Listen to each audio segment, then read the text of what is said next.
Hello, listener. This is Heaving Bosoms, the podcast where two fabulous friends recap romance novels while developing crushes on everyone and cackling in your ears. Okay, so news about our current Patreon fundraiser. I'm thrilled to tell you that not even 2 weeks in, our fundraiser to benefit relief in Ukraine as well as refugees around the world has already raised 570 of your dollars. So the total donation we would be making as of today is $1,140. So 2 weeks in, we've already covered Heaving Bosom's upfront $1,000 donation to RASM Emergency Response in Ukraine, and everything from $1,000 until the end of March goes to World Central Kitchen. Remember, for the entire month of March, we're doubling all new and increased Patreon memberships and donating that to help refugees around the world. So listen, if you decide to treat yourself to the over, 120 bonus episodes that Aaron and I have made, plus like a metric fuck ton of other benefits, we take the total pledge from your first month, double it, and donate it. And if you're a current Patreon subscriber and you increase your monthly pledge, we're doubling the entire new amount, not the difference. And you still get 10% off if you pay for an annual membership. But when we double the first month, we act like that discount doesn't exist. We don't know her. Thank you so much, seriously, to everyone who's already participated. Our Patreon fundraiser is my favorite thing that we do as a community all year, and I'm really hoping we can beat our previous fundraising totals. So now, get ready for a nerdy squeefest. My pal and super wonderful romance author, Sara Whitney, joined me to talk about One True Pairing by Cathy Yardley. Conventions, fandoms, geeking out in general. Let's just say that we were in our shared wheelhouse. Here we go.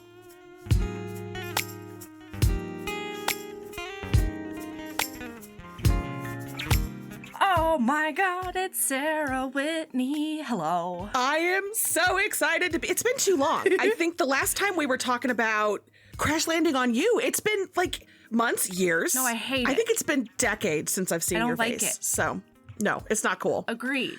I'm excited. We text, but like it's not the same thing. It's not the same thing. It is not. Not even close. It's not. That is the second beverage vessel I've seen you hold in the time that we have been looking at each other.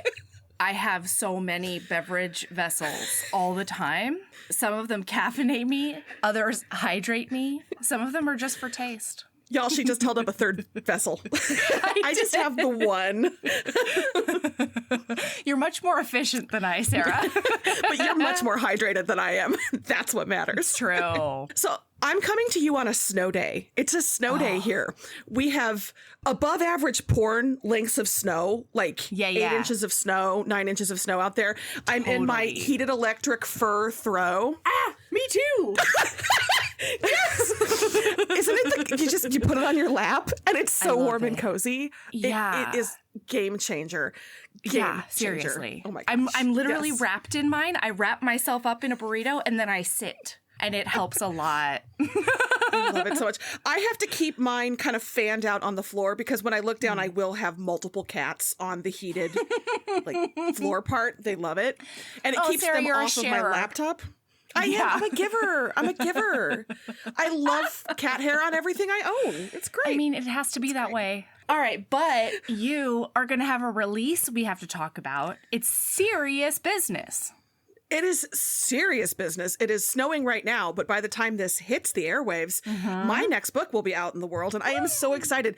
Second chance romance. Yeah. Things ended badly. The reconnection is not great at first. There's a lot of, anger and angst and emotion. I do love that. I did level up the only one bed trope, and I have made it only one tent because this is a hiking, camping, wilderness situation that is heavily, heavily prompted by your friend and mine, Natalie Martin. Yes! Yes. As I was struggling with this book and it wasn't clicking and it wasn't working, and Nat just wants to help you. And so we were brainstorming, and she said, just make him an outdoorsy type, do outdoor education with it, do environmental education. And it just, everything shattered and everything was clear after that. And so poor Nat and Erin too, because they're my two outdoorsy gal pals. I text and say, how does hiking work? Yeah, what is that? A sleeping bag for outside. So I've had so much fun with this book. I've had so much fun pulling it all together and making these two people come together as adults. And it's funny and it's sexy. And I was struggling with a sex scene the other night and broke through. Oh, I broke through. So I hope people love it. I hope it's as much fun for everybody else as it is for me. So it's out there. It's the name of the book is Tempting Fate. It is the last book in the Cinnamon Roll Alpha series, so you can read it as a standalone. You would enjoy it if you read the others, and you will enjoy it if you do not. And I hope people have a good time reading it. That's all I want. Oh my with God. Any book I always ever. Literally, I always have a good time reading your books. Your humor always comes so through. Happy. I mean, it really. And I read your last second chance romance, Tempting Heat, or one of them. And she does it well, listener. She does it well. And that one's also snowed in like you are today. Yeah, Tempting Heat is a very nice, if you want to be cozy by the fire, it will make you glad that you're inside.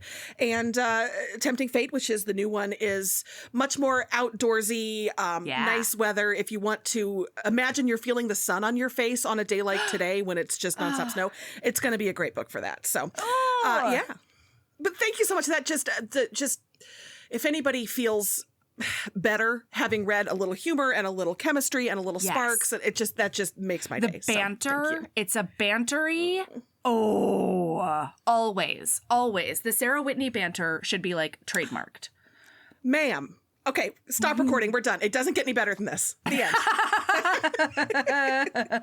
But actually, we have a book to talk about. You chose the perfect book for you and me. Okay, first of all, it was Natalie Martin who said, I think this would be good for you. Because again, Natalie helps us both. But the instant she sent it to me, I was just like, oh my gosh, me and Mel, we're going to crush this because oh my God, you go to cons, I go to cons, not recently because there's a pandemic, but we have gone to cons. So I feel like this is things we've done and seen and been through. And I've not ever met a handsome, cute, kind of shy, nerdy actor who wanted to sex me up in multiple hotel rooms, but it could happen.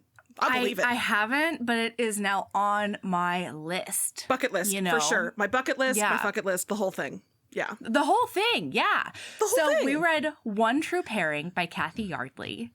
And it's just so cute. Like, Cathy Yardley is another author that, like, I can just pick up and I know that I'm just going to have a great time, start to finish. I'm going to love every single character on the page.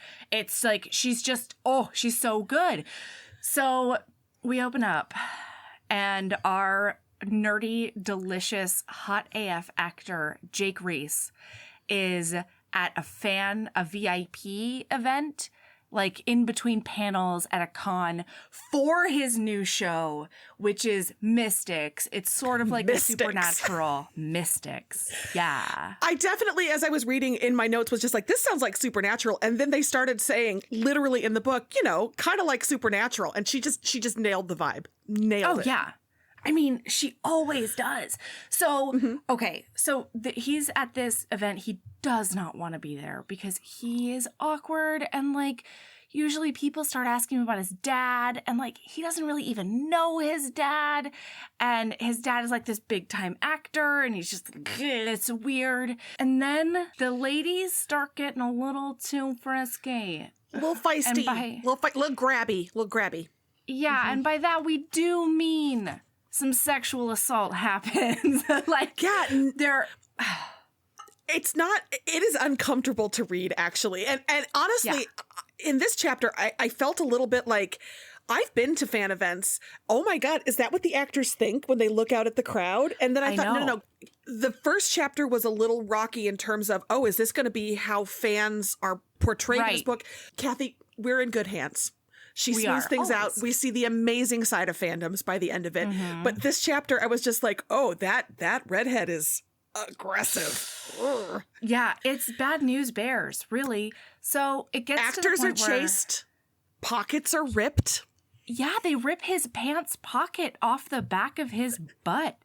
And then he literally runs from a pack for his of life.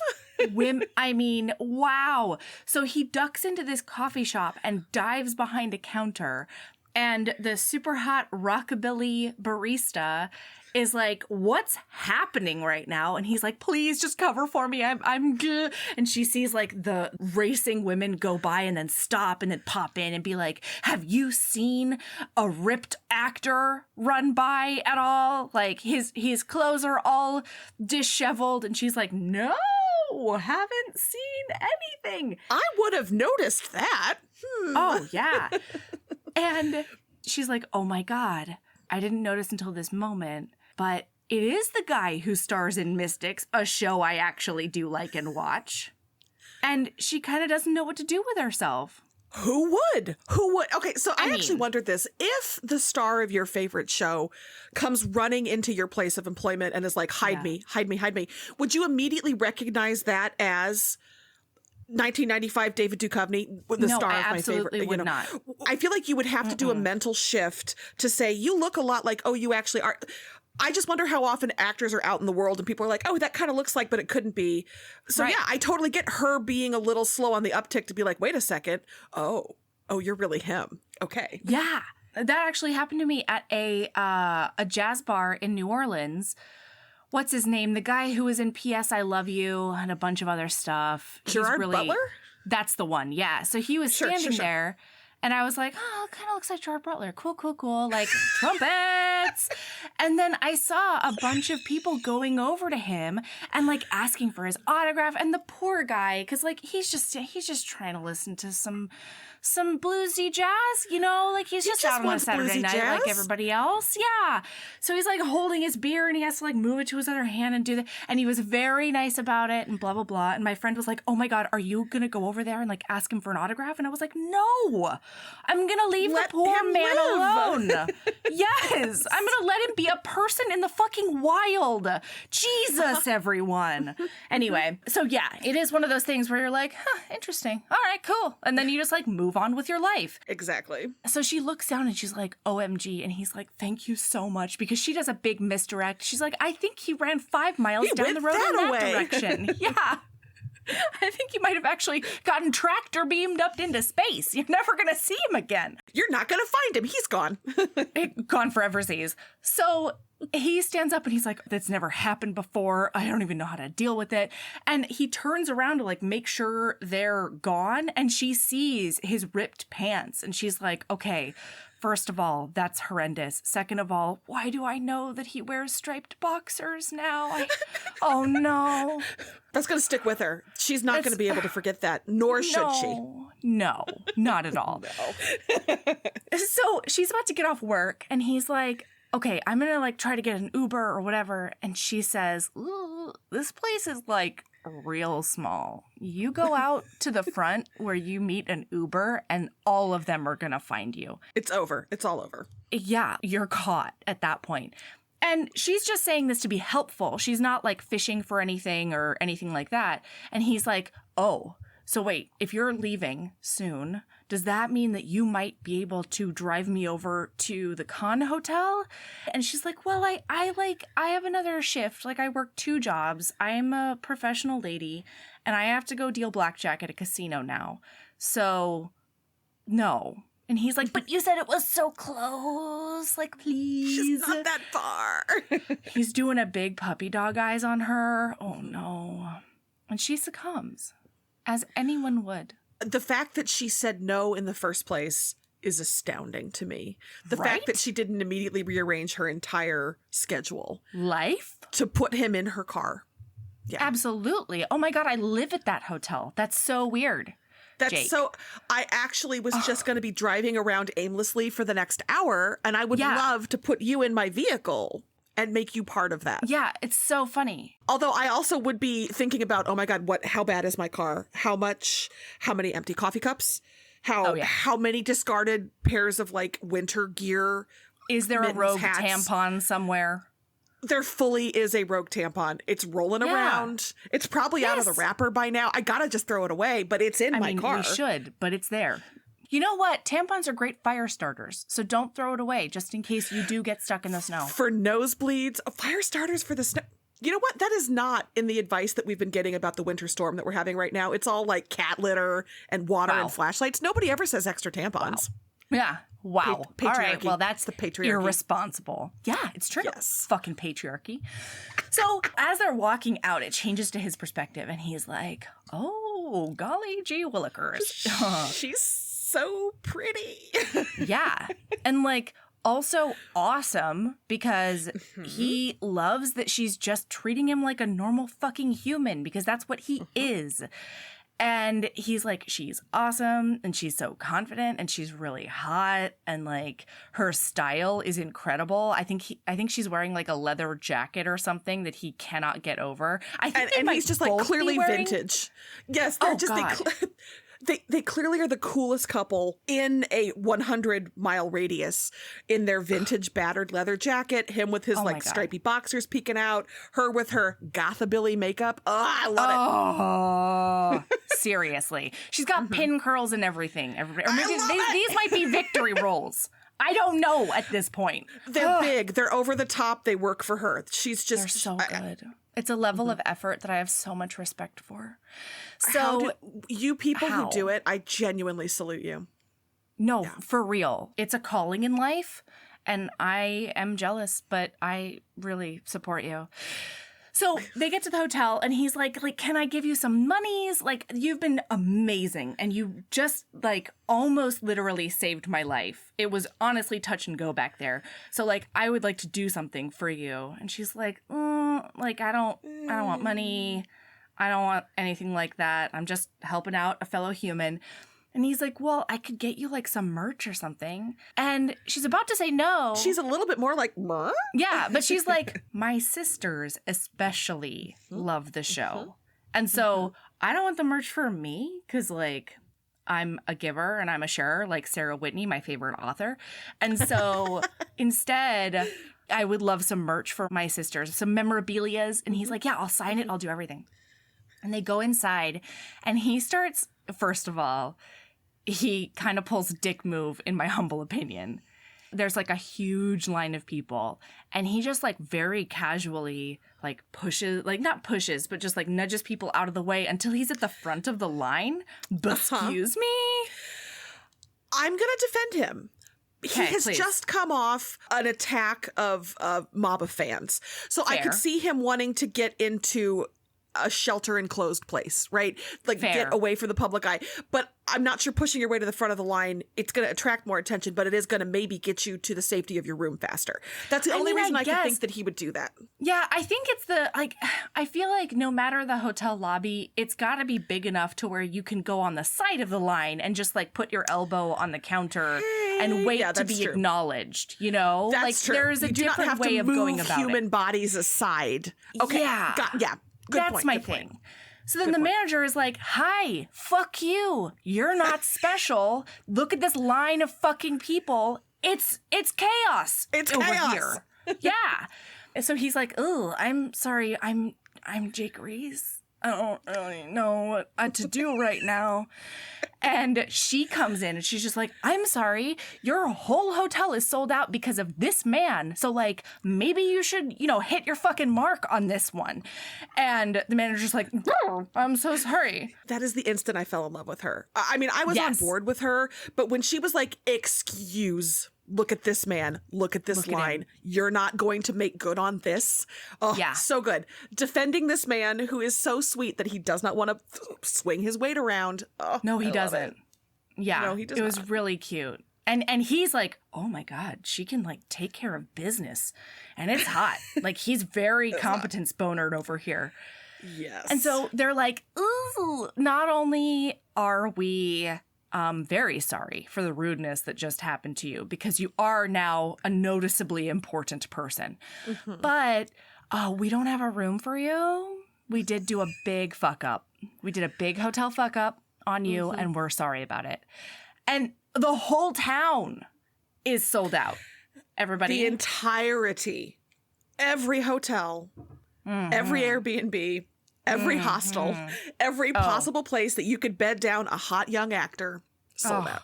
Tragic. The dumpsters are sold out at this point. Yeah, like, you cannot. No, there's no room at any inns. No. None. So he is pregnant with baby Jesus right now, and she notices that. And so she says, I'm going to cancel my booty call for tonight, and you can have the room that I have booked at my casino that I work at. Sacrificing. She's a giver. Yeah. This is mm-hmm. above and beyond. Because the thing we find out about her is that she does not do relationships. She barely does repeats as far as sexual partners are concerned. Mm-hmm. But this guy, she was like, I had a good enough time with him. And like, the dick's nice enough. So sure, we'll try a repeat session.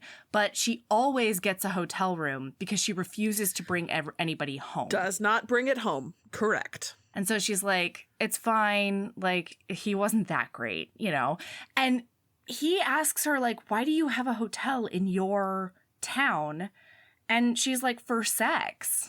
I was gonna get super laid tonight, but it's fine. It's not like that important, and you having a place to literally sleep is more important. And he's absolutely, he's having a hard time with many layers of this.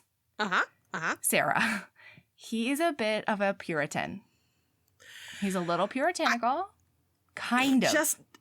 She sweeps in with all this color and noise and sex positivity, and he's just like, I don't, but hotel for, wait, you what? Wanna, okay, all right, okay. I'm confused. Okay. I love big, handsome Hollywood actor who used to be an underwear model is just like, that's how you have sex? Dude. Yeah.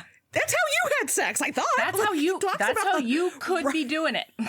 This is take notes or fall in love and just have sex with her for the rest of your life. Whatever. Right. That's also fine. Like, we're here to support you. An acceptable option if that's how you want to go.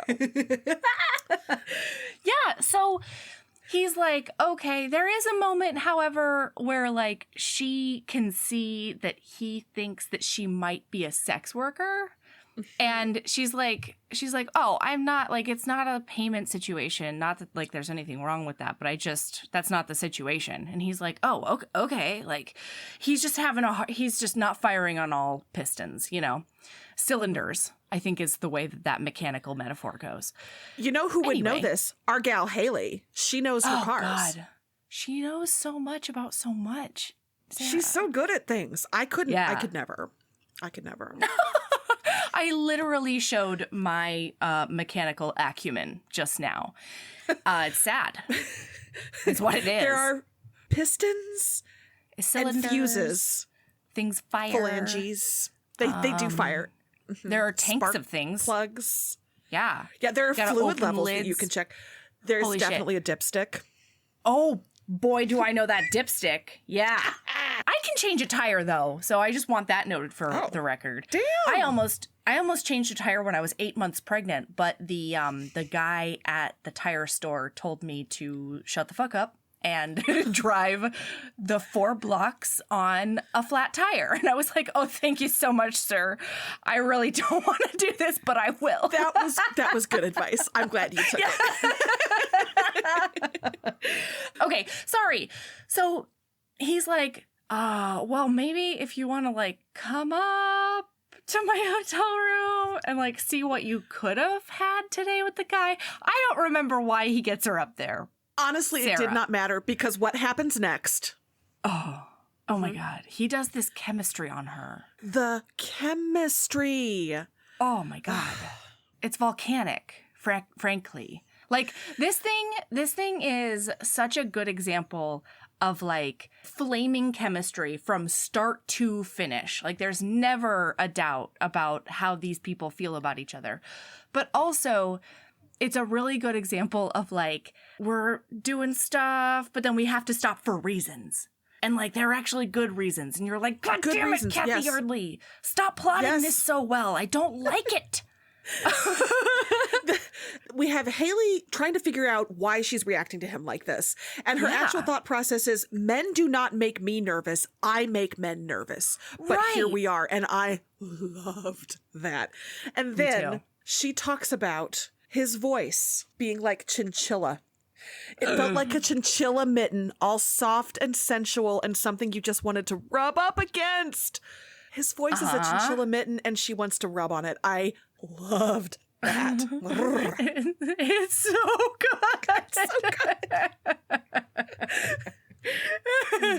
It's like unexpected and completely relatable. You're like, oh shit, I know what that feels like. Yeah, exactly. I was not expecting that. And yet, even though never in my wildest dreams would I think to describe something that way. But thank you, Cathy Yardley. Nice work. It's fantastic because, of course, he's an actor. So, of course, he's going to have the voice, right? He's going to have that kind of course. He's got a Sam voice. I know it. I do love that they do mention his character name, and it is Rick, which is not the sexy. Don't love it. Doesn't do things for my parts. Yeah, not my favorite, but it's okay. It's okay. His name is Rick. I'm sure he makes it work on the show. I mean, Sarah, I need something to shout, so Rick will do. And Rick has a good hard, like the CK, the Rick. Like you make that work. You can make that work. Absolutely. Yeah. Absolutely. If they ever role play in future, like, after the epilogue, it could, it could work. Oh, hey, HBs. I don't know if you've heard, but we have a Patreon. For as little as $5 a month, you get over 150 bonus episodes, most of which include Aaron, videos of regular episodes, author hangouts, and so much more. Do you want to hear Aaron and I recap every single episode of Crash Landing on You? What about a little film called Psycho Stripper? Do you want more recaps of ridiculous Thanksgiving and other holiday books and movies? And how do you feel about Naima Simone and I recapping amazing reality TV? All of that and more is on the Patreon. There's so much content at your fingertips as soon as you sign up. Seriously, hours and hours. Anyway, it's patreon.com/Heaving Bosoms Podcast if you want to check it out. And of course, that link is in the show notes. Keep being a badass.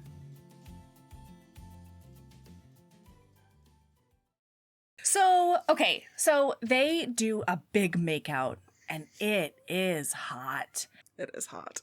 And then they're like, wow, I think maybe we should just like super do it. And she's like, I was going to use this room for sex anyway. And you're like way better than the dude that I was thinking about doing before. So like rock on. And so she's trying to like take charge. Oh God, I felt very seen in this moment, Sarah. She's like, no, just stop. Just let me and then it'll go. Like, just stop with the you wanting to do. Like, let me be the scene orchestrator here and things will go wonderfully. And he's like, I like it slow. And she's like, what? I don't understand. I don't like what? Just naked and then parts and then great. And he's like, no. Or how about slow? Slow, and she's so boggled because she's get yours, and if he gets his, great, but whatever. Like, that is not her experience at all. And he's just like, no. And also, look at these abs. Look at these abs that I've built. Think about whether or not you might lick them. Who knows, really? Oh. And so sorry, everybody. So we both just thought about those abs for just a second. We did. We did. It's fine. We're fine over here. That's good. So he starts like kissing down her, and it's clear that he's on a mission to a specific destination. And she's like, no, it's fine. It's totally cool. You don't have to do that. And he's like, well, what if I like super want to? And she's like, no, it's just to come up here. No, it's good. It's totally fine. Like, no oral, it's cool. And so he respects that boundary, but he's also like, weird, man. I'll play with your boobs more, though. That's cool. And she's having this weird experience where she has no problem with his pace anymore. She's like totally cool with the way in which he is orchestrating their encounter. And she's like, I don't know what's happening. This isn't my usual. Like, I don't understand. And it's so sweet. They're talking about like how basically like amazing each other are without like getting too deep, you know, because they did meet hours ago. But then the phone rings. It rings with the ringtone, Carry On Wayward Son, which did make me cackle. Yeah. I loved it. And that's one of her sister's ringtones. Mm-hmm. And all he hears her say is like, oh God, what's happening? Okay. Oh shit, I'll be right there. And so she just like doesn't say a word to him, gets up and starts pulling on clothes. And he's like, what's going on? And she's like, where did you throw my bra? And he's like, right there. But like, what's happening? And she's like, I just have to go. And that's all I can say. And I just have to go right now. And it's serious. And so he's like, well, I would like to help, or I would like to like, I don't know what's I'm confused. He was a little slower to shift gears, understandably so. All of his blood is elsewhere. The man can't think. Give him a second to just like reallocate to different parts of his body. Yeah, right. Yeah. But he does get a little He-Man. He's like, no, don't leave. Like, tell me what's happening before you leave. Like, he doesn't have her number. He's like, I want to see you again. Like, I would at least like to negotiate a way in which to contact you. But he doesn't say any of that out loud. And she's like, get the fuck off of me. Get out of the way. Like, at first, it was fine. And it was like, you know, inconvenient that you wanted to talk about this, but now it's alarming and you need to fucking move. And he's like, oh God, you're right. And he's naked also. Door open to the world in the hallway. Star, actor, naked, hallway, realizing, oh God, no, I didn't mean to. Okay, no, go. Yeah, okay. I'm not doing an assault on you. Oh, noes. And so she leaves and she's like, she says something shitty to him as she leaves. Understandable. Schmergen never again. How dare. Get out, Murph. And when she gets home, she finds out that her sister, Cressida, has attempted to go outside, which is not great for Bad Cressida. News bears. Yeah. Mm-hmm. She's agoraphobic and she hasn't been outside in a while. They have a bookstore in their house, partially to like, they have this grandmother who loved books. And so they're like honoring her memory, but also having a small business that Cressida can actually access. Can attend to. Yes. Right. And the reason she wants to go outside is because they're having super financial issues and they'll get evicted if they like can't make rent. Which is bad because evicted is lose home, lose business, lose grandma's house/legacy. There's a lot. The stakes are high with that. Yeah. Gotta make it succeed. And Cressida's like, if we get kicked the fuck out, I need to be able to leave the premises. Mm-hmm. And so I was doing a tiny practice. It didn't go well, everyone. Like badly? She's in a closet right now, poor thing. Yeah. And so Haley talks to her and she's like, okay, well, we're going to figure this out. We'll do it. They talk to her other sister, Rachel. And Rachel's like, I think we can make this work, but we have to step away from used books and we have to step into fandoms. That's what we have to do, I think. If only Haley knew someone who was... This gave me strong, oh no, our van broke down in this small town and the repairs are $300 and the talent show is tonight and first prize is $300.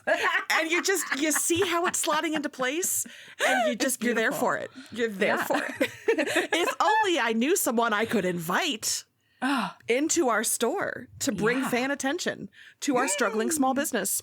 Oh my God, if only. So she's like, oh, fuck. I do have to talk to him again, even though I yelled at him hard. I did. While he was naked. Yes. Yes, I sure did. Schlong real naked. Out. I did yell directly at his very hard penis.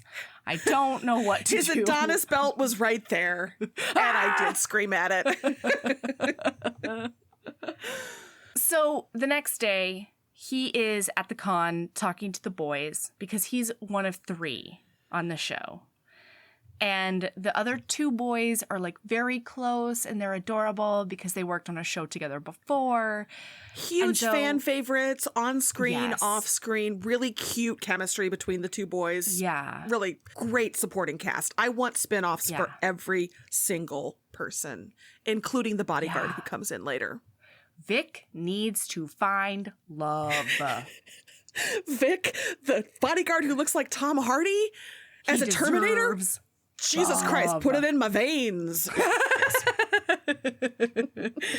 Okay, his agent calls and like he's maybe not getting signed back onto the show. And he's devastated. Poor puppy. Yeah, it breaks his sci-fi loving heart. Like, it's so cute later on. They're at a panel and he's looking out at this crowd and like being so charming, answering questions. And he's like, I could see myself doing this for years. Like, I could see myself loving being on a show that has the trajectory of a Supernatural or a Stargate SG-1. Yeah, let's go for 15 seasons. Let's just be with the fans this whole time.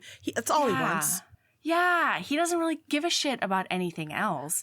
And during said panel, he does see her in the crowd, and he gets noticeably distracted.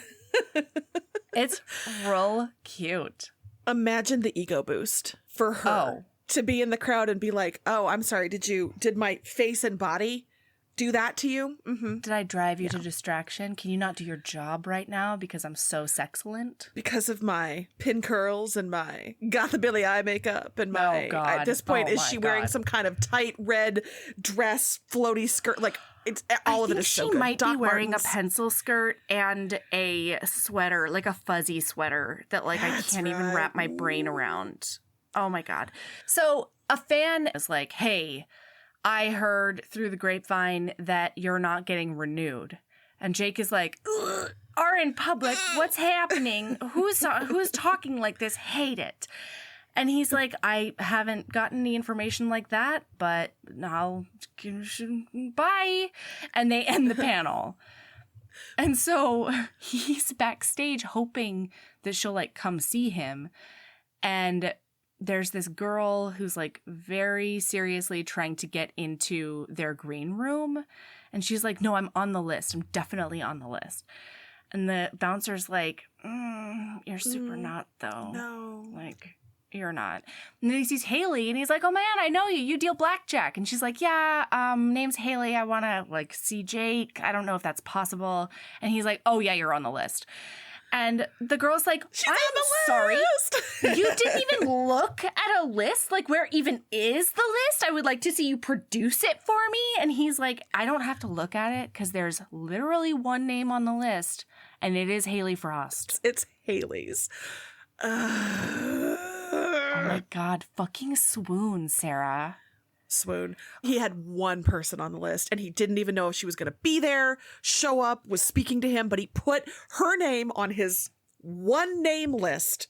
Oh my God. How dare he be this adorable? He's How so dare fucking cute. I can't.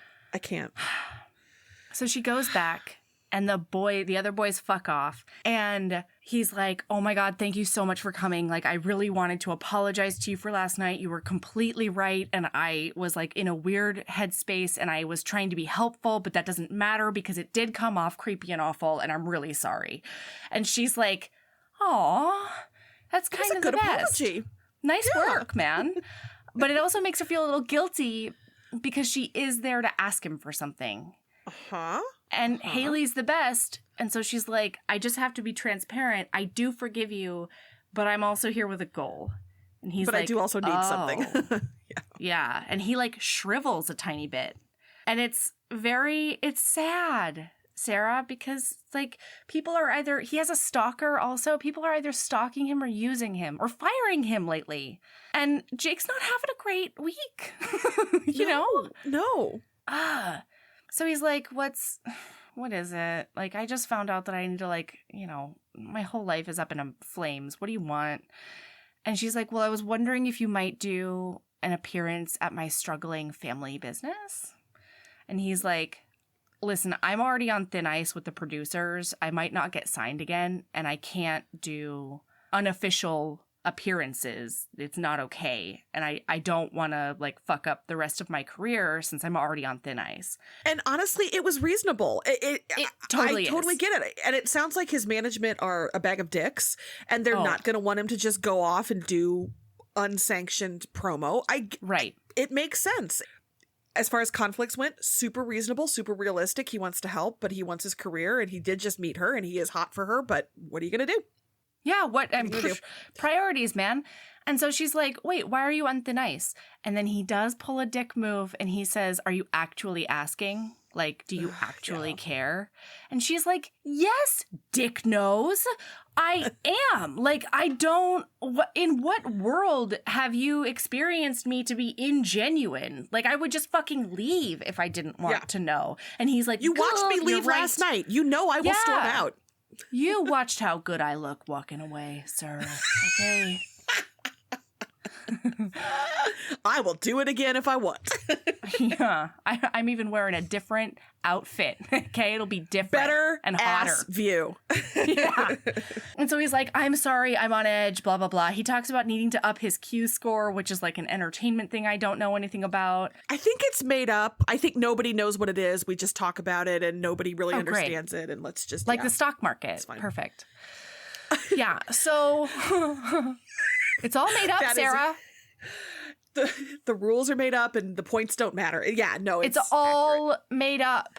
Anyway, I'm sorry. NFTs, here I go to hell. All of this is fake. None of this is real. I literally can't. I have tried to understand what an NFT is, and I don't have the bandwidth right now. I'll have to revisit later on. Twitter announced NFT profile pictures, and I was just like, I'm done for the day. I might be done for the year. I can't. I gotta go. I'm gonna log off. Goodbye. This became an unsafe space really quickly with stock market and NFT talk. I apologize. Listener, no, I'm sorry. Was me. That was me. It was all me. I furthered it. Me. I helped you run that ball down the court, and now I've turned it into sports talk. Jesus Christ. Oh, God. No. Oh, my God. Okay, steer us back. No.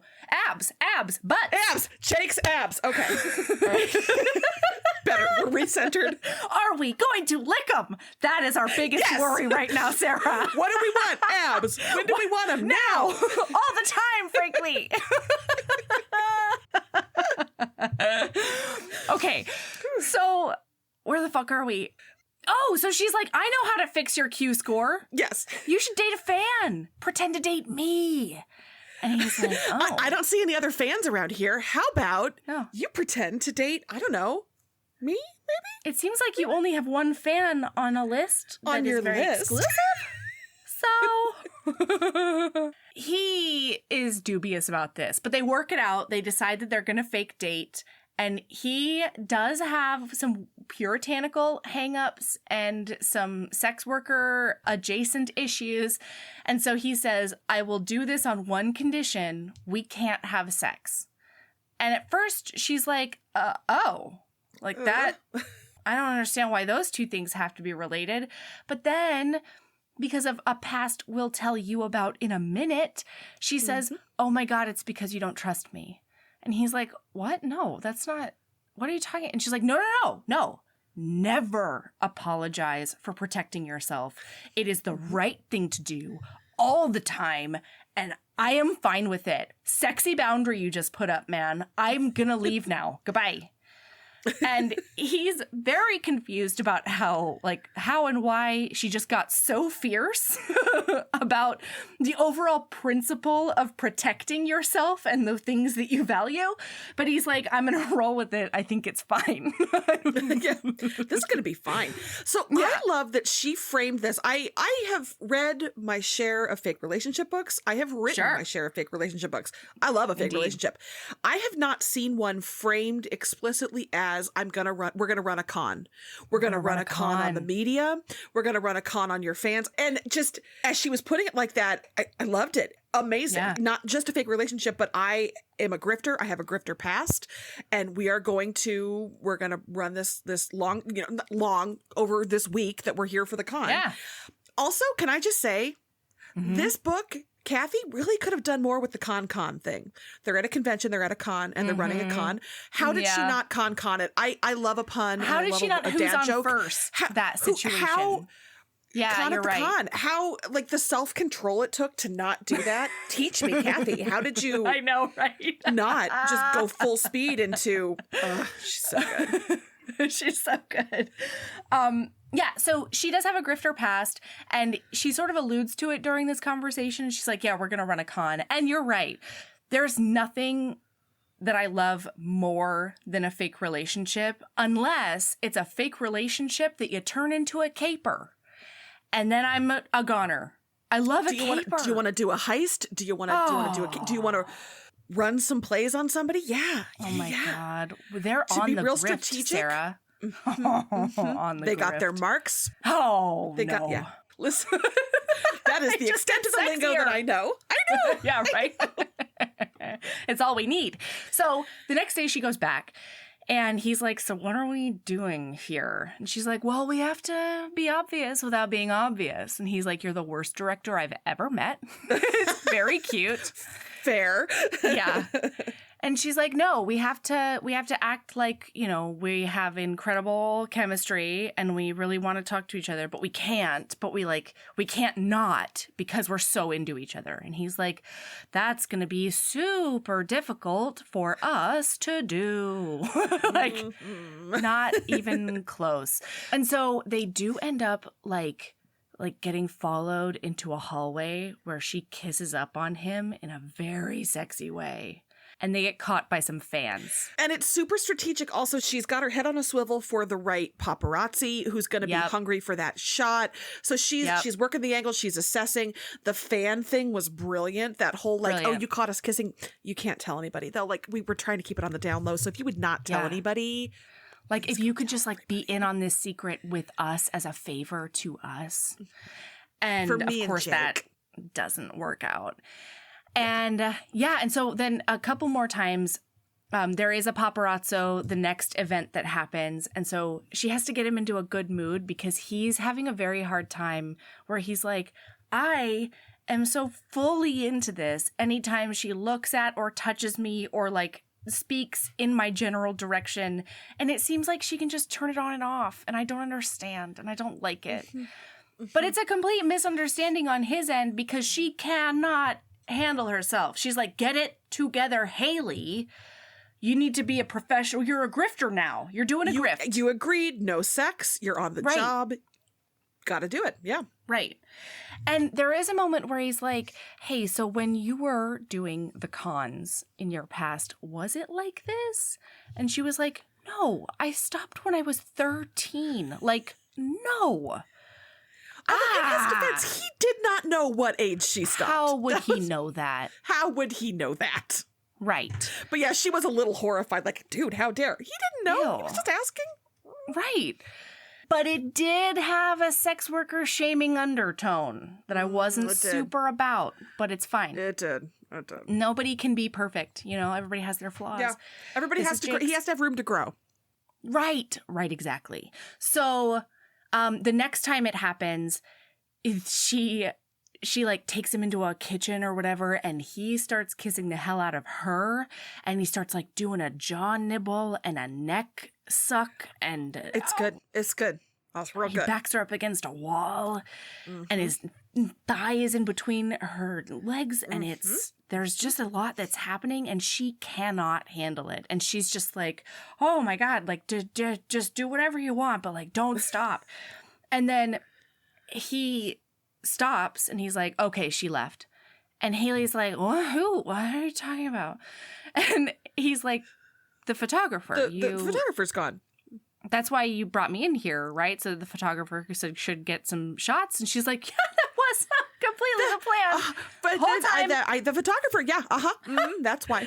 No worries over here. Nothing else changed on my end. Bye. And she leaves. And he's like, but I'll see you tomorrow. And he like touches her cheek and stuff because he's so sweet. He's so sweet. He's so sweet. So she goes to work and he gets a call. Oh, he calls his publicist because by the next day those photos have hit TMZ. And everybody's like, who is Jake's rando girl that he's doing a makeout with?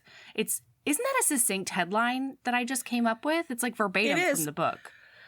Cathy, Yardley, and I do share basically same brain, same wavelength. Right. I do absolutely want to know what TMZ's actual headline would have been. I know, right? It would have been awful. It would have been offensive to Haley. It would have been completely. Just fully. Completely. Yeah. So he's like, hey, Susie, how's the Q score doing? Hey, girl. Yeah. And she's like, what are you talking about? Like, no, it doesn't matter. She's not a person who people care about. Like, I talked about doing starlet things, not random woman who's fan. not an actress. Yeah. And then his dad gets on the phone. Ooh. His dad is bad news. His dad not good. I'm not into it. So his dad is like this big, giant A-list actor. He feels like a Russell Crowe almost, right? Something like that. Oh, that's a good comparison. Thank you. I thought so. Like self-serious. Yes. Russell Crowe, if Russell Crowe ended up doing like action movies and only action. If Russell Crowe had never won an Oscar. Correct. Yes. Okay. So he's like, what are you doing? Why do you even care about this? That third-rate piddly-dink show, like, you could do so much better. Is a movie available, probs? Look at movie. Susie, talk some sense into him. And so she's like, right now, it just seems like you're fucking someone random, and that doesn't do anything for you. Help us. Right. Yeah. And he's like, Susie, I'm not. I really like this girl. And she goes, do you like her enough to give up the show? And he's like, oh, she hit me right where I live. Oh, no.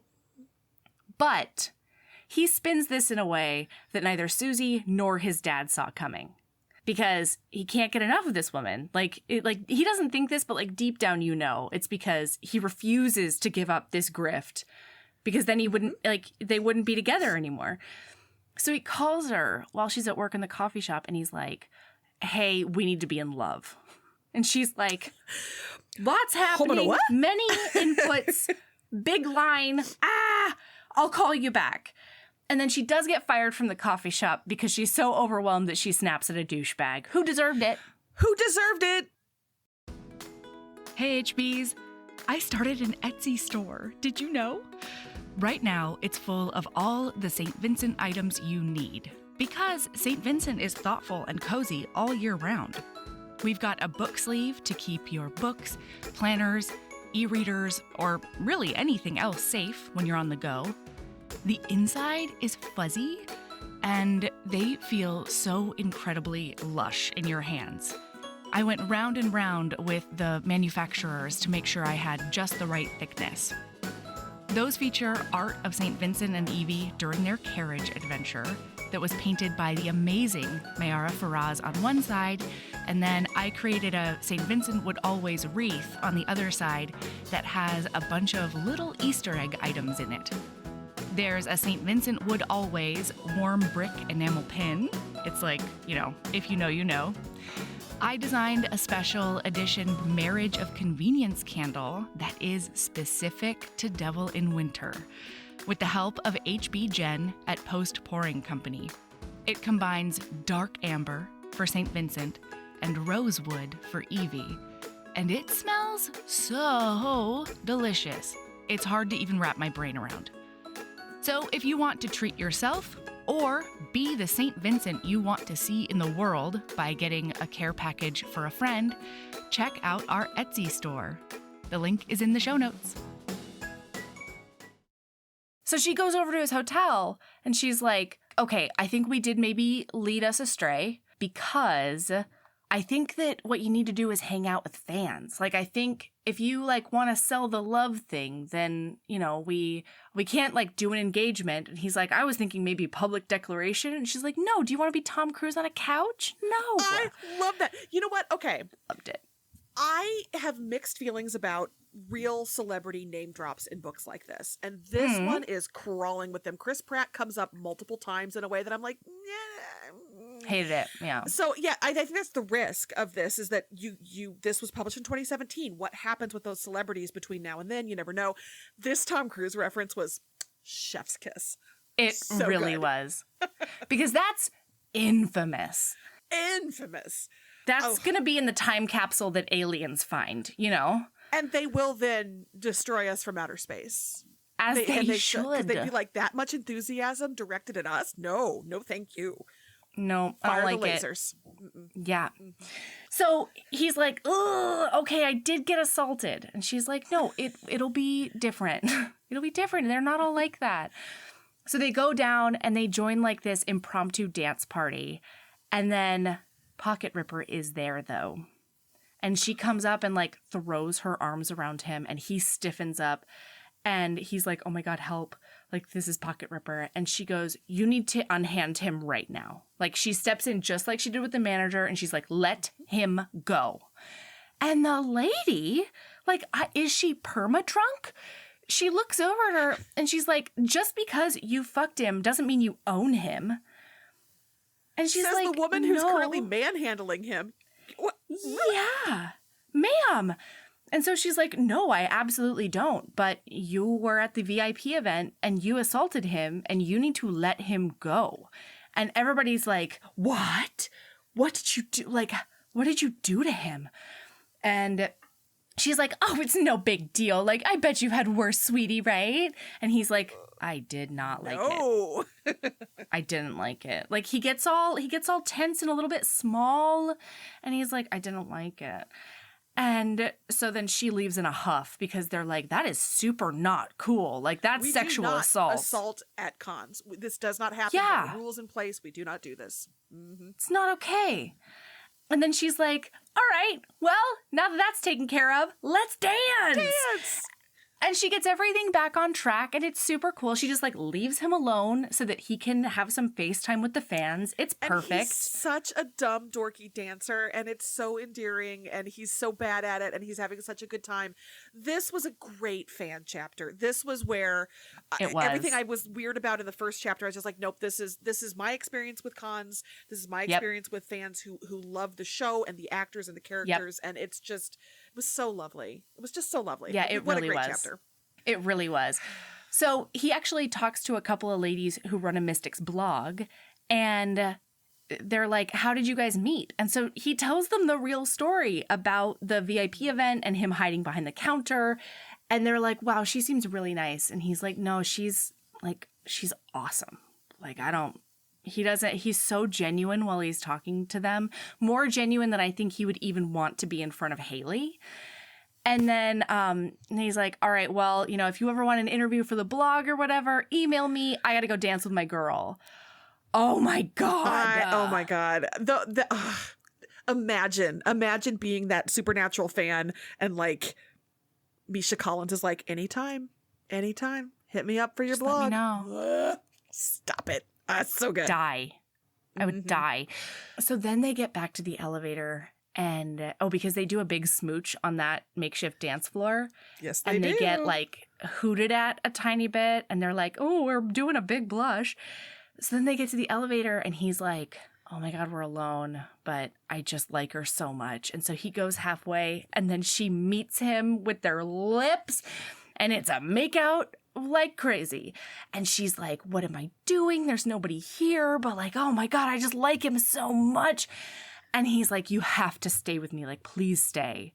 And she's like, "Oh no, I have a casino shift." And in her brain, she's like, "And I can't miss it because I did get fired. I did lose one job today." Yeah. And if I don't seal the deal in this Q score and I fail, he is not going to come to my bookshop. So I really need both jobs. He's just like, 10 minutes. Give me 10 minutes. Can do this in 10 minutes.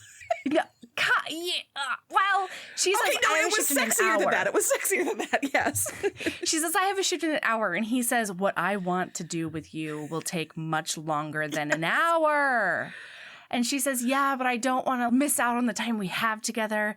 And then he's like, I can cover your wages for you. And she's like, ooh, it's not like that between us. And he's like, you're right. Whatever's happening between us, and I don't know what it is, it's not transactional. And she's like, take me to your room. And oh my God. So they back into the room and they're doing such a big makeout. And she's got her legs around his waist. And he plops onto the bed with her. And then that's when they notice that the room is not the way he left it. Mm-hmm. It's like super trashed. Upsettingly trashed. Yeah, it's scary. Because the stalker has struck again. This is the first time, though, that she's been destructive. Before, it's been like filling his trailer with balloons or flowers. It was invasive and unwelcome and upsetting, but it wasn't violent. She went to his house. She did get into his house. That's not great. But no, that's bad. But No. But she left a gift and then fucked off, which is different from coming into his space and then she wrote on the wall in lipstick or something like, you belong to me, Rick. Don't you forget that. And the bed is cut to shreds by a giant knife. It's scary town. Mm-hmm. So long story short, they call the police and order him a bodyguard, who does end up being Vic, the Tom Hardy lookalike who needs a book. He does. Yeah. And then she's like, I can get you a room at the casino. And he's like, except you're definitely staying with me because she obviously, this is obviously the trigger. Girl, you in danger. Mm-hmm. Right. So she's like, fine, I'll stay with you at the casino. We will get to bone that way as well. Twist my arm. And he hangs out during her shift doing blackjack. He does end up punching a really, really drunk douche. He does get a little protect on her, which is... Yeah. I liked it. I liked it a lot. Yeah, it seemed to come out of nowhere for me, but... Listen, if you give me a hero who knows he shouldn't, but he is going to punch somebody who's hassling his lady, build it up if you can, but if he's going to protect his person, I'm going to read it. I'm going to read him punch everybody. I'm going to read him punch the world. Yeah. It's fine. Yeah, I'm definitely not going to throw that book out of bed, Well, and he definitely, it says he felt like pushing buttons. It's not entirely about her also. I think it's feeling out of control and the fear of the stalker and the contract negotiation and things like that. So I think he just was out to pick a fight. But I agree, he's been such a fluffy bunny up to this point that for him to suddenly be like, all right, middle-aged man who's drunk and hassling this woman, I will punch your face. Don't care. Loved it. Loved every second of it. Punch someone for me, Jake. I did love it. And you're right. It's because things have been percolating for a while. Anyway, they do get 86'd from that casino, and they can't stay in that hotel room anymore. And let's recall, there's no room at any inns anywhere. So they go outside, and she's like, ooh, this is going to be really weird, but you can stay at my house. And he's like, whoa, that seems big time. Yeah, big step. She's like, no, it's fine. Just don't make it a big deal. And then Vic tries to walk past there's a big group of guys who are backing up the drunk douche to try to beat up Jake. And Vic's like, all right, we're leaving. And then the guys try to be like, you're not leaving, we're going to do a fight. And he just takes out all of them. All of them. In a row. Like the Tom Hardy Terminator bodyguard that he is. It's so good. It's so good. So they end up back at her house, and she's like, I'll get you settled in my room. I'll sleep on Cressida's floor. And Vic's like, I will stay on the couch because that is where someone will gain entry were they to try. I am ever vigilant. I am now going to check every entry point on the first floor of your home. Good night. It's really good. Thank you. So she tells Cressida that he's in the house. And she's worried about this because she's like, Cressida is agoraphobic. I need her to know that there are strangers in her space and make sure it's okay with her. And Cressida's like, you're very sweet, but that's not really how agoraphobia works. I'm fine over here. It's great. Don't you dare take them out tomorrow without introducing letting me talk to them. We'll fight. Yes. I will do a big throwdown on you, my favorite sister. And so she's like, okay, cool. She goes back into her room after showering, and he's like, oh my gosh, her hair is wet and mussed. And she looks so much more like vulnerable without her makeup. And, ooh, it's so cute. And she's like, I just wanted to check on you. Just make sure everything's okay. And can I love also that she's like, okay, I usually sleep naked. I can't do that. So I will reluctantly put something on. And then he says, I usually sleep in the world's rattiest boxers, but for her, I will not. Why? Mel, explain to me. Why did the world's rattiest boxers do it for me with this man? Why, when I read that, was just, so humble. I love him even more. He's so down to earth. He's so it's just a real world thing. It is. He's so accessible, Sara. Yes. That's the thing. It makes him totally relatable. It really is. So she comes in and she's like, oh, I don't know how I ended up here, but we are now laying on the bed next to each other doing a big deep talk. Oops. Oopsies. And he tells her all about his childhood and how he never knew his dad. And then he found out after he got into a high school play and his mom slapped him for wanting to be an actor. Uh-huh. He found out that there's some extra baggage that he didn't know about. But apparently, word got through the audition grapevine that this kid looks exactly like Russell Crowe / Kurt Windlass. Yeah. And then he found out that he has this kid out there. But then he's like, okay, now I will shape you into my progeny legacy situation. And he got him an agent and he did all the things. And so he's like, but it's weird because it's so obvious that he's only taking an interest in me because I'm him 2.0 in his mind. I have 6 half sisters. Yeah, he's his only male heir. So of course this guy is like, oh, my only son, I will shape you. Yeah, and he's like, it makes me uncomfortable, but I would also sort of like to have a relationship with my dad because I'm a sweet cinnamon roll who just needs to be snuggled. And she's like, no worries, I'm doing a big snuggle on you. And then she tells him all about her past, how she, her mom died when she was 7 and she got put into the foster care system. And she ended up with a couple who used her for their grifts. As the adorable child distraction while they pickpocketed and stole and conned and... Yeah, and did all the things. And he finds out that her, gothabilly style comes from that foster mom because that is what she would wear when she was on cons.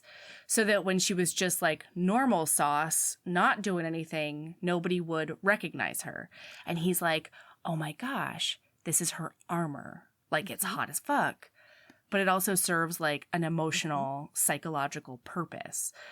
And then she's tells him all about Cressida because Cressida is not her blood relation. Rachel is. They're half-sisters. And they ended up at the same foster home and got really, really close to each other. And Cressida was really maltreated by one of their foster parents. And it was obvious that he wanted to keep her around as, sort of a servant kind of situation. Mm-hmm. And so she did one last con so that she could get them out of there. But she did end up going to juvie for it. I mean, listen, the end result was worth it. She did save her sister.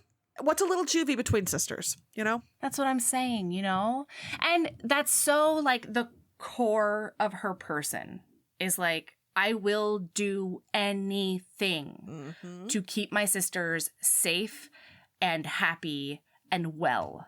And it's been important to her for so long. So he's like, wow, I know so much more about you. And then she accidentally falls asleep. She does, boy. But I cannot let this chapter pass without mentioning. Please. They make a reference to Patrick Rothfuss's Kingkiller Chronicles being unfinished. It's a book trilogy. Oh, yeah. And they agree. So he confesses that he reads a lot of sci-fi fantasy, and she's she's a little surprised, and he's like, no, I can read.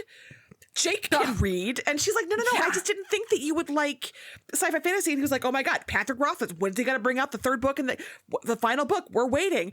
And they have this oh my God, he said he was done. He said he was just editing. It's not out yet. What's going on? I have to tell you, I cackled. This book that we are talking about was written in 2017. 5 years ago, these characters had a conversation about how this final book in this trilogy is not out yet. Guess what? Guess fucking what? Guess what isn't out yet? The third book in the King Killer. It's not out yet? No, epic fantasy. The first two books, the first book is incredible. The second book is very good. Waiting for the third book. I'm not rushing you, Patrick Rothfuss, but what these characters said on the page is still true. It's still waiting. Still true. No kings have been killed in this King Killer trilogy. We're still waiting. We're still waiting for kings to be killed. So yeah, that was incredible. Oh my God, promise of the premise. Yeah, right? It hasn't happened yet. But she also says, I listen to Neil Gaiman. Patrick Rothfuss is not my bitch. I know I can't expect things from him, but that whole, the entire geek feel of this entire book came to a head in this moment for me when they complained about being impatient for book 3 in the King Killer Chronicles to come out, because I feel that. I still feel that 5 years after the publication of One True Pairing, we're still waiting. Take all the time you want, Patrick Rothfuss. Writer's block is hard. I am going to be here when the book is done. Okay, I'm sorry. We can talk about the romance now. No, that's great. I mean, I think the issue for them was like, don't say the book is written and it's only in revisions if that's clearly not true. Yes. And that's where I think if he had said it wasn't, I'm still working on it, and not said all 3 are done, it's just expectation management. I feel bad for him. I've seen Patrick Rothfuss at cons. He's a lovely man. He does great live readings and things, and I would never demand or insist, but I also really, really want to know what happens with Kavov. You just felt it. I did in my heart. So anyway, let's get back to the boning. So she wakes up the next morning. Yeah. She wakes up the next morning and she's like, oh no, I'm in my room. Oh no, I slept next to him last night. Oh my God. She goes downstairs to the kitchen and he's like adorably arguing with Cressida about a movie. It's so cute. It's so cute. And then she walks Cressida into like a hallway, and Cressida's like, oh, what happened with you last night? And she's like, oh, nothing, we slept. And Cressida is like gobsmacked. She's like, unfair, understandable. Really? Yeah. That guy? She's and like, you just slept? Well, and she's like, you trust him. Like, this is a new emotional plane that I've literally never seen you on. And she's like, no. That's fine. What are you talking about? I was tired. It was a whoopsie. No big deal. Don't read anything into this. It's fine. Yeah, it's totally normal stuff. So they go back to the con. He gets the boys to do the appearance with them. And there is some sequel bait for one of them that I will not be able to resist. There is so much sequel bait. Why won't he go to Snoqualmie, Sarah? Who's why there? doesn't Is he it go Mallory? to? I think you might be onto something. I think maybe there's some history. And now I'm wondering, like, does Miles end up with Cressida? Like, does Simon actually end up with Rachel because he finds out that Mallory's, like, terrible now? I did read the book descriptions for the rest of the series, and so I know some things. And the answer to all those questions is no. I'm so sorry. Also, I did not. I know. I'm sorry. Oh my God. I kind of thought maybe Vic the bodyguard would end up with Cressida because she has this stay home, and he has. That's not what I saw in the book descriptions. I did them really quickly, and I will say about half of the series is in KU. A couple of them are not, but a bunch of them are. So this is very accessible. I mean, you can also just buy them. They're accessible no matter what. They're so good. Yeah. But yeah, I do think there is multiple series and spin-off options, and there's every single character in here. I want to watch them smash faces together. Completely. Sexy. Yeah. Mm-hmm. I mean, Cathy Yardley seriously is prolific, and she's so good. Yes. Okay. So they do the event, and she's like, oh my God, like, he wants to help me. He wants to help my sisters, but he's also leaving, and like, it's too good to be true, maybe. And I just need to manage my shit. And while they're at the event, he gets a call from his agent that he is not getting his contract for the show. They still don't want him anymore. So they're going to write him off or kill him, or, it's done. It's done. Sad. Yeah, and he's heartbroken. Like, he fucking loves this show. And he's doing everything he can. Anyway, but there is a movie opportunity from like an Oscar winner down in Brazil. He has to leave tomorrow. Tomorrow. He will be on a plane to Sao Paulo or Rio de Janeiro, maybe. So they go back. He gets like a snowy inn. He gets like a sexy upscale cabin situation, a resort. And he tells her to stay with him because, they're still not super sure about the stalker. Although they find out that the police think that they like have her. They have a suspect. They've identified who did it. Yeah. Right. So they get there and the sex, Sara. Mm-hmm. It was the good. sex is criminal. It's so hot. It's so hot. And these people have known each other for four days at this point, and it is so it is hot, it is emotional, it is meaningful. It's hard to nail all of that. Nail. But it is like, you have people who don't know each other that well, but they do know each other. It hasn't been that much time, and yet it's this deep connection, and it works on all those levels. It's so it does. good. It's so good. Like, as they're starting, she's like, I really need to get a handle on myself because I've never felt like this before. And he's like, no, seriously, Haley, me neither. You're amazing. And I don't know, like, what's happening right now. And she's like, shh, we gotta just, no more talking. And then he does go down on her after she protests a tiny bit. He's like, let me. And so after she does come like a freight train, she's like, this is the first time I've ever done that with someone. And he's like, what? Why? And she like puts her hand over her face and she's like, it's too intimate. And he's like, it is intimate. And I just want to be intimate on every level with you. Like, I want to know your whole brain. And by the end of the chapter, he's saying, I want this forever. I want this forever. And she's thinking in her head, oh, we just made love. And then she's like, did I just fucking say we made love? Ugh. And yet, she is a melody. She's like, yo. But also, like, there's no other way to describe it. It is what we did. And she's so mad about it. And she's so into it. And it's so good. It's so good. So it's so good that by the end of it, he's like, am getting fired, but I want you to come to Brazil with me. Come to Brazil, maybe? Yeah. Hop on a plane. And she has an understandable freak out. Okay. She's like, I can't. What? That's nuts. Like if you wanted to maybe bookstore. Yeah. And he's like, I can fly you in and out. Like, I'm not saying come for 3 months. That's not it. Like, I just want to spend as much time with you as I possibly can. Like, we can spend weekends at the beach. We can do, like, all this stuff. But I want to be with you and, like, make this a real thing. And she can't handle it. And finally it comes to the point where she's like, you don't need me there just for sex. Like, you don't, whatever. And he's like, no, we're in a situation where there is a woman that I really like and care about. And that woman refuses. Is you. Yeah. And all she wants to do is hide behind her sisters because she's terrified. And she's like, I hate it when true things happen in the world. No, this is over. She gets dressed and she fucks off.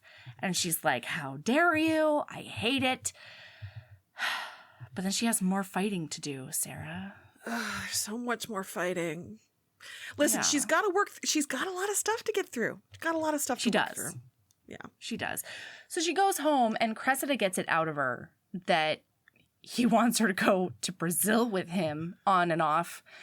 And Cressida's like, what the fuck? Why wouldn't you do that? He's awesome. Like, the way he looks at you is bananas. And she's like, I couldn't possibly, like, leave you and Rachel and Store. And she's like, don't you fucking dare. Don't you fucking dare. Yeah. She's like, I am not an infant. I just have an illness. It's fucking different. I am still a grown-ass lady who can and wants to take care of herself. And you hiding behind me is absolute bullshit. And she's like, oh no, everyone is saying true things. I don't appreciate was not ready it. to hear it. And Cressida's like big mad and she throws her out of her room. And Haley ends up saying some stupid stuff and it's woof. Yeah. So then the next morning, she talks to Rachel, poor Rachel. And Rachel's like, you know what, we're fine, actually, because I have enough money for 6 months. Like, not only did the sale get us 2 months, but then I got us an extra 6. And she's like, how did you get that many monies? How could that have possibly happened? And it's because Rachel pawned her engagement ring from her, like, you know, one who got away or something, maybe? I don't know. Is that going to be a second chance romance thing, or is Ren stupid and he should be burned at the stake? It is. Okay. It is all right. So I will tell you, it is the final book in the series. It is book 6. Okay. It is called Ship of Fools, and there will be a second chancey situation. And my big question is, do they get that engagement ring back? Does that come back up again? Like 4 books later, do they find it after she pawned it, or does she get a new engagement ring? I don't know. I mean, read this maybe book, fresh start is how I feel about it. I mean, I fresh do think start. maybe that's a haunted ring. That's a haunted ring. Let's not introduce that back into our space, you know? Yeah. But anyway, so she's like, no, you loved him and burr, burr, burr. And Rachel's like, I am also a grown-ass person. I can do what I want with my wedding ring or engagement ring or whatever. And so she's like, I love my sisters so much, but like, I think they're right and I'm hiding behind them. Oh no.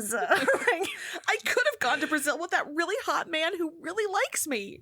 I think Jake was right too, and I did yell at his Adonis belt again. Adonis belt, Adonis fee. How does that Cum work? gutters, What's whatever. It's fine. Yeah, Adonis belt, all that. Yeah. All of it. Cool. So now she's working in the store because Cressida's not feeling up to it. She's still fucking pissed. Yeah. And a waifish, creepy lady comes in. And it is the stalker, the capital S stalker. And there definitely just very casually says, I think it's time for you to die now. Yeah, with a capital K knife. And oh boy. And so there's a slash and a dodge and a pivot and a trip over books and a more slash situations that happen. And then she gets clocked by Cressida with a giant book. It's great stuff. Giant book. No, not the Hamilton tome. Like Thank a Hamilton you. book. I was about to... And they do give thanks to Lin-Manuel Miranda for being so prolific that this book is so big that they are able to brain a stalker with it. So thank you, Lin-Manuel Miranda. She's like, I knew that play would save my life. It's so cute. Okay, so now we have to wrap up his storyline. I was going to say, we've skipped over all the stuff that Jake's been up to, which is very It does good go stuff. back and forth. It does. But it's hard to tell in that way. So Jake is sad, and he's like having breakfast with the boys. And he has this moment where they're like, we're about to go to Seattle, but hey, you want to have breakfast with us? And he's like, oh my God, I think we might actually be friends. And he's just felt on the outside of that pairing because they have been friends for so long. And he's always just felt a little bit like an outsider. And he's always kind of envied that easy relationship that those two have. And you can feel how lonely he's been with that dynamic on the set. And they've been nice to him, but he just doesn't. Even though they're lovely. They are. I don't think they've ever made him feel like that. It's just when you have that kind of decades-long relationship, it's obviously going to be different when you have a newcomer. And when they find out all the trouble he's had with housing and things, they were like, you could have just stayed with us. And he's just like, oh, I could have stayed with you. He's like, wow. They like me. We're friends. I know. So they're at breakfast and he's like, yeah, I got big fired. And they're both like, what? What are you talking about? And one of them is like, no, I just talked to the writer and they want to expand your role and they want to like have you doing funny shit because you're funny. And Jake is so cute because he's like, oh my God, Haley just said I was funny too. And now these guys think I'm funny. Am I like actually funny? Oh, they like me. Oh. And so they're like, there's something going on here. Also, the producers are like 15 minutes away in a town scouting locations. So maybe you should just go talk to them one-on-one. And he goes, and they're like, wow, Jake, it was really wonderful to work with you. Like, we're really going to miss you. And he's like, yeah, can we talk about why I have to go? Why that happened? Like, what if you're going to miss me? Like, why am I being fired? And they're like, what? Like, we did everything we possibly could to keep you. And furthermore, you never responded when we wanted to make changes to your character. No input from you. We just kind of thought, Like, you just weren't into it. And he's like, changes to my character? What are you talking about? And it becomes very clear that Susie has been doing a big, dishonest betray on everyone. That monster genuinely was upsetting to read. Because Jake is so sweet and so, he's not looking for sharks. He's not looking for people out there who do not have his best interest at heart. And Susie hurt that fluffy cinnamon roll, extremely hot actor man.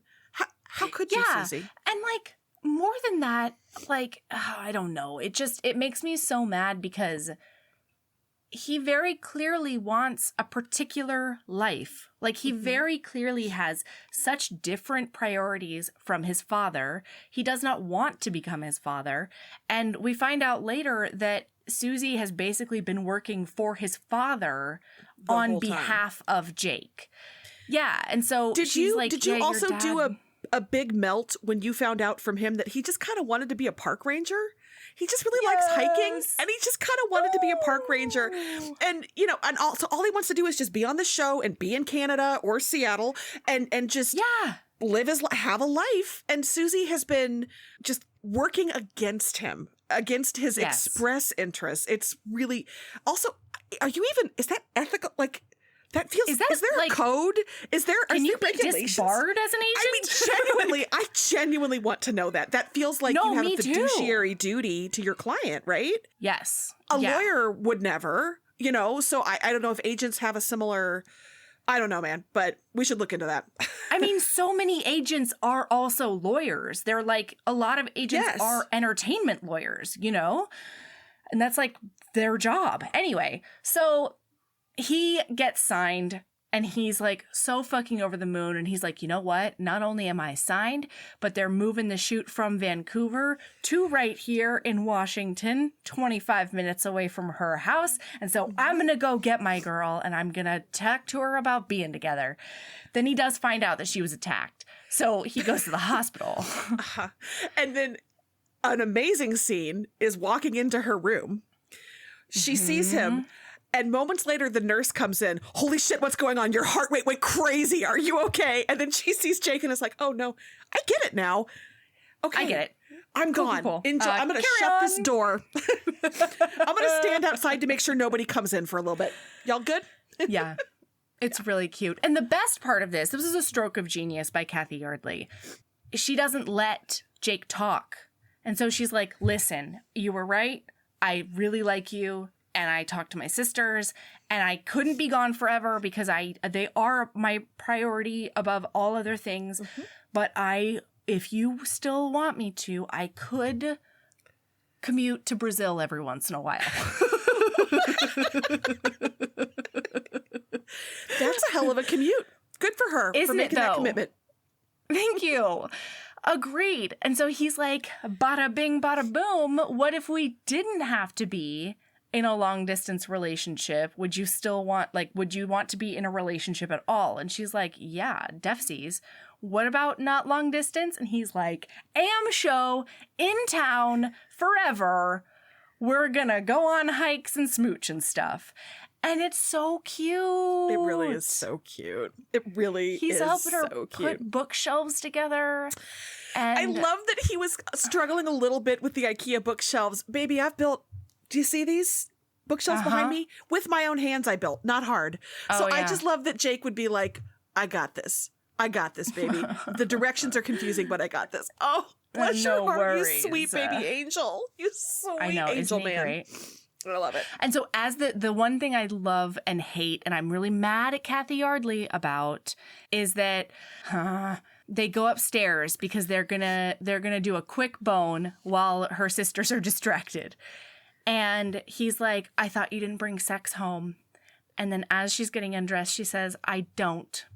I brought love home. And I melted and I was mad about it. And then he like tries to say something and she's like, come love me.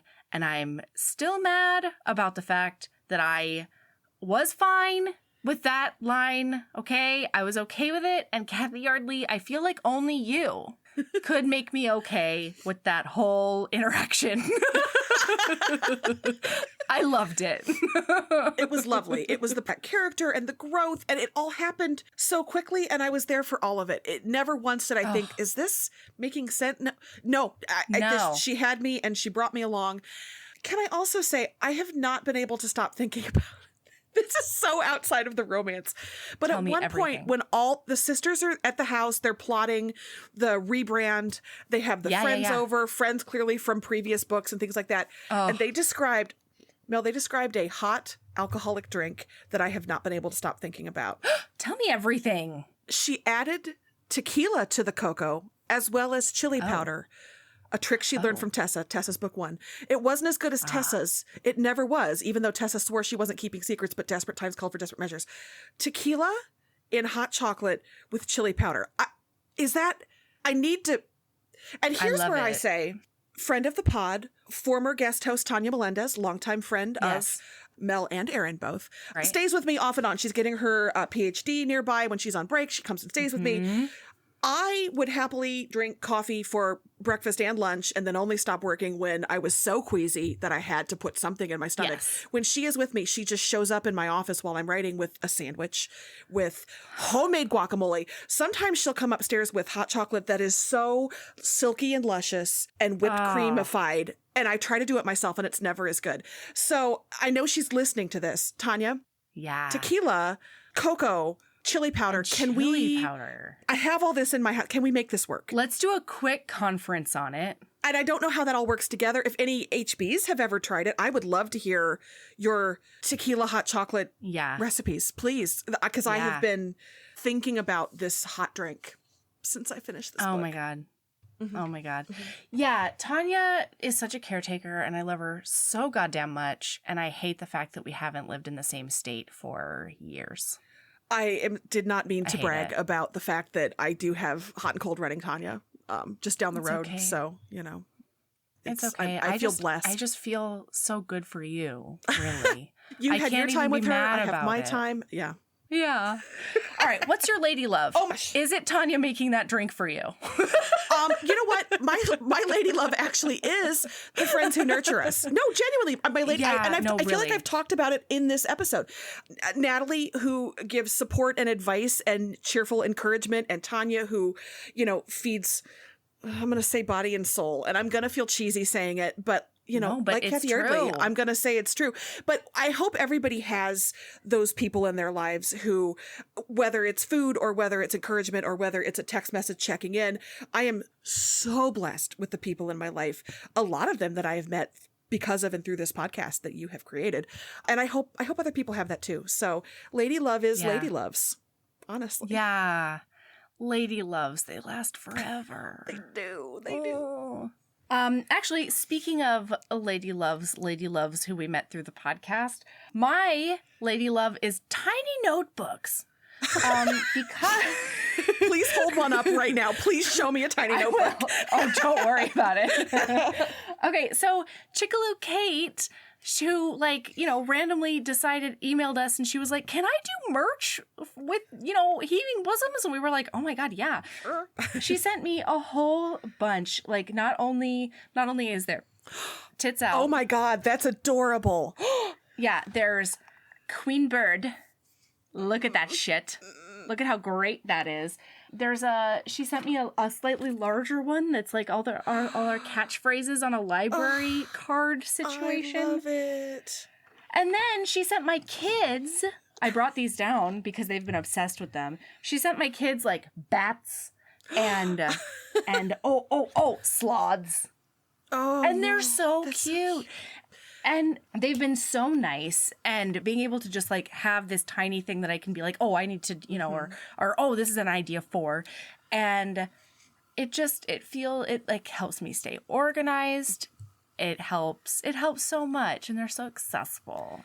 And Kate's the best. Do I need more notebooks? No, but am I going to get more notebooks that say tits out? Yeah, I think I am. And I'm going to use them. Have I told you how weird it is now that my son can read? Does that change the merch that you have lying around now? No, unfortunately. That's the problem. So, like, for example, I have a post-porco candle on one of my shelves. And so we were sitting at dinner one day, and he was like, bad ass, bad. What's a badass? And I was like, it's just something you can't say in front of your nine-a, but it's really cool. And he's like, okay. And then he walked over, and my thing that has a tit out, and it says tits out on the magnet on the fridge.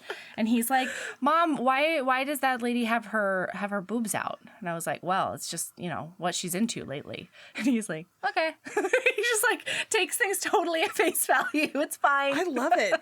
Is he going to have follow-up questions someday? Maybe, but maybe he'll always just say, all right, cool. All right, cool. Yeah, he asked me what a boner was because of consent boner. So we got to talk about his, future and anatomy and stuff. Fun. It's been great. It's been great over here. Romance novels help us all grow and learn. Yes. All of us. Yes. Absolutely. I'm definitely going to have like a designated shelf that I tell them, don't go over there. Oh, I love that. No. Those are not, I don't, no. It is on the lowest shelf, the one that you can reach, but no. Right. They're not for kids. Don't do that. All right, perfect. Sara, where can they find you? Oh my gosh, I am Sara Whitney, that's Sara, and I am on the Facebook, I am on the Instagram, I am on the TikTok, I am on the Twitter.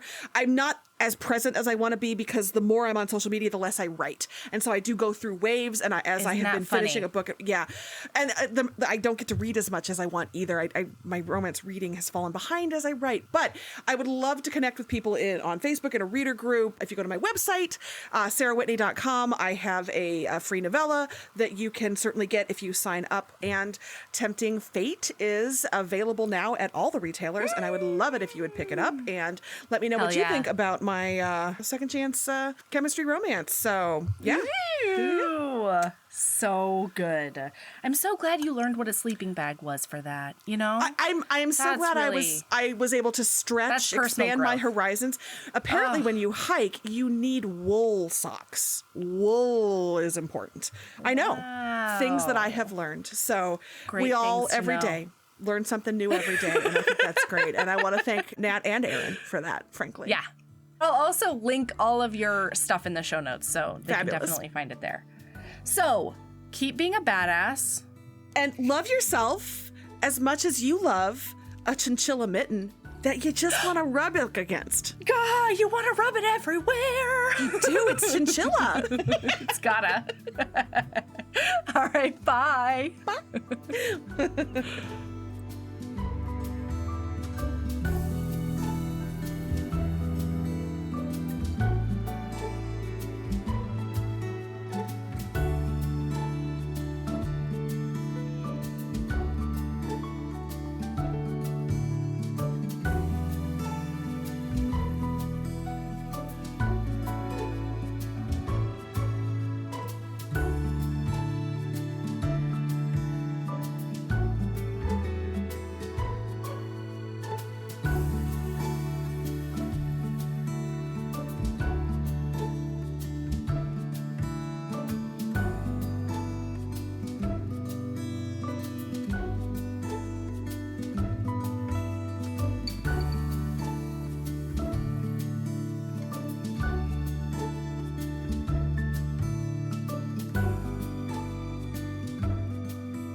Hey, you.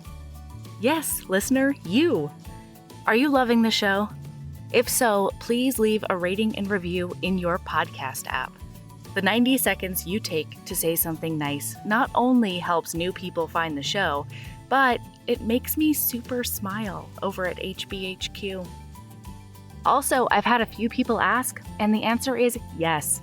We are still doing the 5-star bribe. If you leave us a review with 5 stars, then we'll do whatever book you want. We're real deep into the list, though, so it might be a while. Lilas! Okay, back to the show.